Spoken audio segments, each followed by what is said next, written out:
నమస్తే SR7 TV news కి స్వాగతం. పశ్చిమ గోదావరి జిల్లా పెనుగొండ మండలం పెనుగొండ సబ్ రిజిస్టర్ కార్యాలయంలోని రిజిస్టర్ల అధికారుల తీరు క్రయ విక్రయదారులకు ఇబ్బందికరంగా మారింది. అలాగే హిందూ మ్యారేజ్ సర్టిఫికేట్లకు 500 రూపాయలకు ఫీజుకు బదులు 3000 రూపాయలు వసూలు చేస్తున్నారని ఆరోపణలు వెల్లువెత్తుతున్నాయి.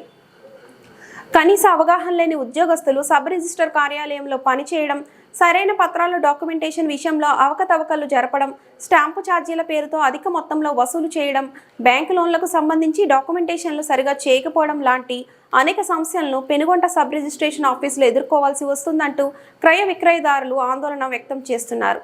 డాక్యుమెంట్ల మీద, స్టాంపుల మీద, కంప్యూటరైజేషన్ మీద అవగాహన లేకుండా కార్యాలయంలో సిబ్బంది ప్రైవేట్ వ్యక్తులను నియమించుకొని పనిచేయడంతో ప్రజల ఆస్తులకు భద్రత లేకుండా పోతుందని ఆందోళన చెందుతున్నారు. పెనుగొండ సబ్ రిజిస్టర్ కార్యాలయంలో జూనియర్ అసిస్టెంట్గా పనిచేస్తున్న తాళ్ళూరి జయలక్ష్మికి భర్త చనిపోవడంతో కారుణ్య నియామకం కింద తణుకులో అటెండర్గా జాయిన్ అయ్యి సజ్జాపురం, అత్తిలి, ఆకివీడు గ్రామాల్లో పనిచేసిన ఒక ప్రైవేటు విద్యా సంస్థ ద్వారా సర్టిఫికేట్ తీసుకొని ఆ అర్హతతో ఆకివీడులో జూనియర్ అసిస్టెంట్గా ప్రమోషన్ పొంది ప్రస్తుతం పెనుగొండ సబ్ రిజిస్టర్ కార్యాలయంలో జూనియర్ అసిస్టెంట్గా విధులు నిర్వహిస్తున్నారు. ఆమెకు డాక్యుమెంటేషన్ల పని పట్ల సరైన అవగాహన, కంప్యూటర్ పరిజ్ఞానం లేకపోవడంతో మేరీ అనే ప్రైవేట్ వ్యక్తిని నియమించుకొని ఆమె చేయవలసిన పనులను ప్రైవేట్ వ్యక్తులతో చేయిస్తున్నారు. చేసిన రిజిస్ట్రేషన్ పనులకు క్రయ విక్రయదారుల దగ్గర అధిక మొత్తంలో డబ్బులు వసూలు చేయడం, చేసిన పనిలో డాక్యుమెంటేషన్లో తప్పులు ఉండడం వంటి అనేక కారణాలతో సంబంధిత అధికారుల తీరుపై ఫిర్యాదులు అందినా వీరిపై ఏ విధమైన చర్యలు తీసుకోకపోవడం లేదని క్రయ విక్రయదారులు ఆరోపిస్తున్నారు. వీరు చేసే డాక్యుమెంటేషన్స్ లోపాల వల్ల స్టాంపుల ఛార్జీలు, బ్యాంకు లోన్ల వల్ల అధిక మొత్తంలో నష్టపోతున్నామని క్రయ విక్రయదారులు ఆరోపిస్తున్నారు. పని రాదు, నాకు చేత కాదు, నేను చేయలేను అదే అంటున్నారు సార్. మాటికి ఆవిడ అంటదండి, నాకు పని రాదు, నేను చేయలేను అంటారండి. ఆవిడ మరి శాలరీ ఎలా తీసుకుంటున్నారు? ఏం పనండి, జూనియర్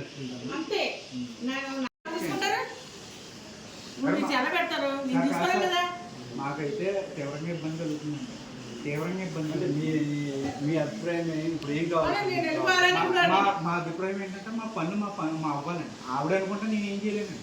చూసారండి, నేను పబ్లిక్ నేను అంత సున్నితంగా మాట్లాడుతున్నాను. ఆవిడ ర్యాష్గా మాట్లాడుతున్నారండి. కాదండి, నేను అక్కడ నుంచున్నానండి, నా పని నేను చేసుకుంటున్నాను. నన్ను ఎదురు పిలిచి అబ్బాయి కూడా పని చేయడని చెప్పేసి నేను నేను ఇప్పుడు పబ్లిక్ సార్, నేను పబ్లిక్ సార్, నేను అంతేగాని నీ బ్యాక్గ్రౌండ్ పెడతాను. నా పెట్టుకోమనండి, ఎవరి బ్యాక్గ్రౌండ్ ఎవరి బ్యాక్గ్రౌండ్ ఏంటో ఒక పని చేయమని టచ్ చేయండి. ఏదోటి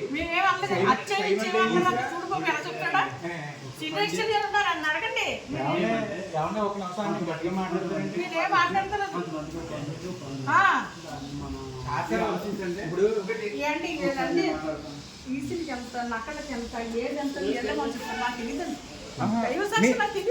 డబ్బులు మేము తీసుకుంటున్నామండి, డబ్బులు మేము తీసుకుంటున్నాం. అవునండి, ఏమన్నా మీ ఆఫీస్లో పని చేసేటప్పుడు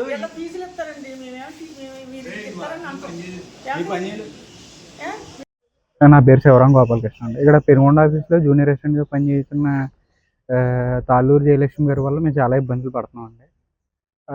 ప్రతి దానికి డబ్బులే, స్టాంపుల దగ్గర నుంచి ఈసీలు, నకళ్ళు అన్నిటికీ డబ్బులు ఇవ్వకపోతే కనుక ఆ పని జరగట్లేదు, ఏ పని జరగట్లేదండి.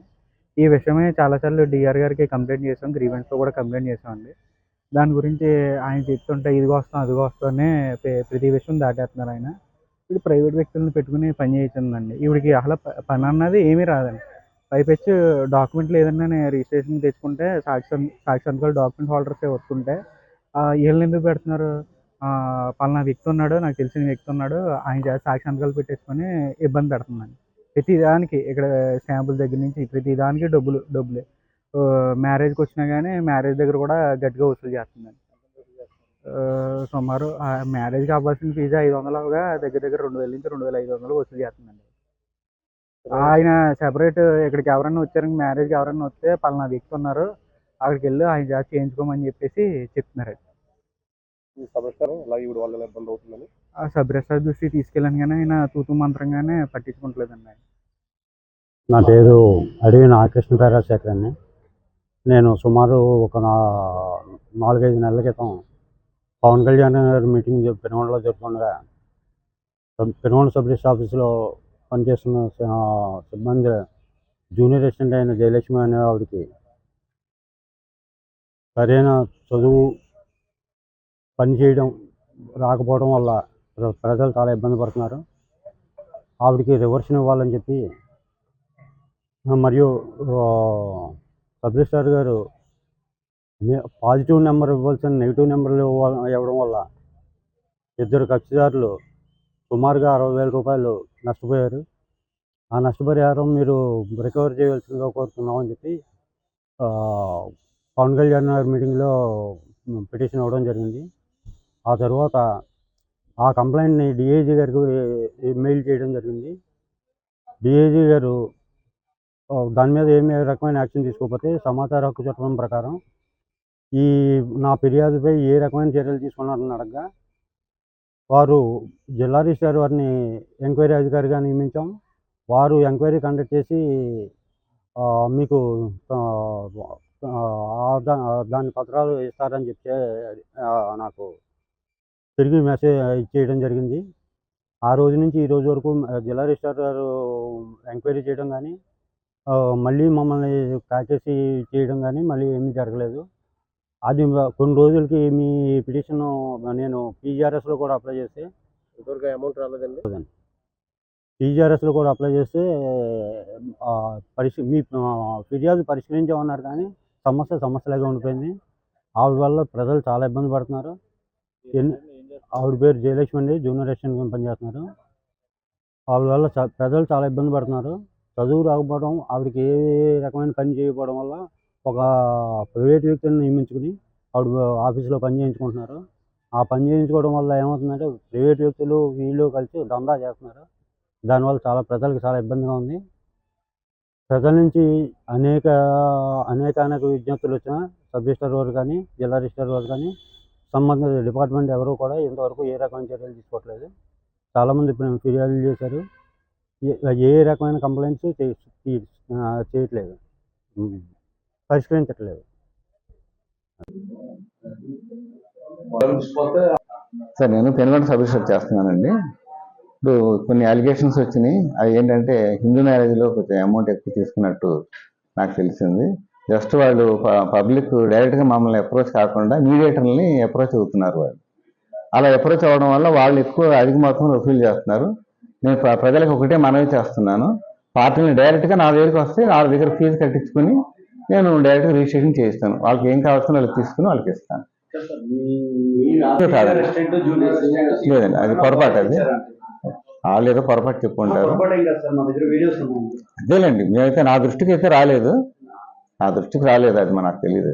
ప్రైవేట్ వ్యక్తిని మార్పించేసేవండి ఆల్రెడీ. అవును సార్, ఐడి అయితే ఎవరు ఇవ్వలేదు. మా వాళ్ళు ఏదో పని చేస్తారో తెలియదు కానీ వెంటనే పరిశీలించి తగు చర్యలు తీసుకుంటాం. అంటే సార్, అంటే 4 నెలల నుంచి కూడా మీరు ఇదే చర్య తీసుకుంటున్నారంటే? లేదండి, తీసేస్తున్నాం. అంటే 4 నెలల నుంచి ఉంటున్నారు కదంటే అప్పటి నుంచి చర్య తీసుకోవాలని ఇప్పుడు చర్య ఎలా తీసుకుంటారు? లేదు, తీసేసుకుంటాం, వెంటనే మార్పించేస్తాం. అంటే ఎలా తీసుకుంటారు సార్? 4 నెలల నుంచి కూడా తీసుకోలేదు కదా సార్ మీరు? మార్పించేస్తాం, మా దృష్టికి మొన్నే వచ్చింది. పబ్లిక్ ప్రాపర్టీస్ సంబంధించి వాళ్ళకి ప్రతి విషయం వాళ్ళే స్కానింగ్ చేశారు కాబట్టి ప్రతి విషయం వాళ్ళకి తెలుస్తుంటది. ఇప్పుడు ప్రజల ఆస్తులకు భద్రత లేకుండా ఉంటది కదా, పరిస్థితి ఏంటి? అంటే అక్కడ ప్రతిదీ ఓటీపీ ఉంటుంది. ప్రతి ట్రాన్సాక్షన్ కి ఓటీపీ ఉంటుంది. అంటే మీకు ఇస్తేనే కదా సార్ ఓపెన్ అయ్యేది. నేను తండేస్తేనే అవుతుంది. నేను తండేస్తేనే కానీ అవదు. ఆ ప్రజల ఆస్తులకి పూర్తి భద్రత ఉంది. లేకపోతే నకలు ఇవ్వటం, లేకపోతే బుక్స్ ఏమైనా మిస్ అయ్యి అనుకోండి, మిస్ అయ్యే అవకాశం లేదు. రికార్డు పూర్తిగా నా హ్యాండ్ ఓవర్ లో ఉంది. చాలా మంది కూడా మిస్ అయ్యి బయట లేదు అట్లాంటిదేం లేదు. వాళ్ళకి కూడా మీరు ఒకసారి అనుమతి లేదు కదా సార్? అనుమతి లేకుండా ఏ రకంగా పెట్టుకున్నారు? మేమైతే పెట్టుకోలేదు. మరి మీ ఎదుర్కొన్న సీట్లోనే కదా వచ్చారు. నేను పెట్టుకో ముందు నుంచే ఉన్నారు వాళ్ళు. ముందు నుంచి ఉంటే మీరు వచ్చినాక మరి తీసేయాలి కదా? తీసేయాలి. ఎప్పటికప్పుడు తీసేయమంటున్నాం, ఆవిడ మళ్ళీ వచ్చేస్తున్నారు. వాళ్ళ మీద యాక్షన్ తీసుకుంటాం. అదే సార్, ఈ ఆఫీస్ కి మీరు అధికారి అయినప్పుడు మరి వాళ్ళని ఎదుర్కొండా పనిచేస్తున్నప్పుడు ప్రైవేట్ వ్యక్తి అని తెలిసినప్పుడు ప్రైవేట్ వ్యక్తుల ఆఫీస్ లో ఉండకూడదు. అవునండి అవును. మరి ఏ రకంగా మీరు ఆయన తీసేస్తాం. 4 నెలలు అయింది. మీరు వచ్చి ఎంతకాలం అయింది సార్? నేను వచ్చి ఒక 8 months అయింది. 8 months నుంచి అదే వ్యక్తి అలాగే పనిచేస్తున్నారు. మరి 8 నెలల నుంచి వాళ్ళ మీద ఎందుకు పూర్తి యాక్షన్ తీసుకోలేదు? వారి మీద పూర్తి చర్యలు తీసుకుంటాం, రేపు నుంచి రావద్దని చెబుతాం. అదే సార్ 8 నెలల నుంచి ఎందుకు తీసుకోలేదని నేను క్వశ్చన్ చేస్తాను. మామూలుగా వెళ్ళిపోతుంది కదని అయింది అంతే. వాళ్ళ మీద చర్యలు తీసుకుంటామండి. ఎందుకని పెట్టుకోవాల్సి వచ్చిందని నేనేం పెట్టుకోలేదు, నేను పెట్టుకోలేదు. మా ముందు వాళ్ళు పెట్టుకున్నారేమో. ఎవరు పెట్టుకున్నారు? మా ముందు ఉంటారు కదా స్టాఫ్, వాళ్ళు పెట్టుకుని ఉంటారు. మీరు వాళ్ళు ఉన్నప్పుడు వాళ్ళని ఎందుకు ఎంటర్టైన్ చేస్తున్నారో, ఎందుకు పెట్టుకోవాల్సి వచ్చింది ప్రైవేట్ వ్యక్తులు అని మీరు క్వశ్చన్ చేయలేదన్నా? నేను చేశాను ఆల్రెడీ. అంటే వర్క్ బర్డెన్ ఉందని చెప్పి ఆవిడ మా మేడం గారు వర్క్ బర్డెన్ ఉందని చెప్పి హెల్ప్ఫుల్ గా పెట్టుకున్నారు అంతే. బయట వ్యక్తులు పెట్టుకొచ్చున్నారా? పెట్టుకోకూడదు కదా. మరి ఎందుకు ఇప్పుడు మా బయట మధ్యవర్తులు చాలా మంది ఉంటున్నారు. ఏ సభ స్టార్ట్ చేసి అట్లా ఉండలేదు. మా పెనుగొండలో ఎందుకు ఉంటున్నారు అలా మధ్యవర్తులు? మధ్యవర్తులు అన్ని చోట్ల ఉంటున్నారు, ఉండకుండా లేదు. వచ్చేప్పటికి ఈ ఏదైతే ఈ మ్యారేజ్ ఉందో అది బయట మీరు అన్నట్టు నేను డైరెక్ట్ గా నా దగ్గర రమ్మన్నా నేను. మరి బయట మధ్యవర్తులు బయట అంతా ఎంకరేజ్ చేసినప్పుడు మీరు ఎలా వస్తారు సార్? అది వస్తారు మరి, రావాలి. నా దగ్గర వస్తే నేను చేయగలను. నా దగ్గర రాకుండా వాళ్ళు మధ్యవర్తులు కలిస్తే నేనేం చేయగలను చెప్పండి. వర్క్ బర్డెన్ ఉంటే మీకు ఆఫీస్ నుంచి అపాయింట్ చేయించుకోవాలి కానీ, గవర్నమెంట్ నుంచి అపాయింట్ చేయించుకోవాలి కానీ, ప్రైవేట్ వ్యక్తిని ఏ రకంగా పెట్టుకుంటారని నేను పెట్టుకోలేదు సార్, ముందు నుంచే ఉన్నారు వాళ్ళు. అయితే మీరు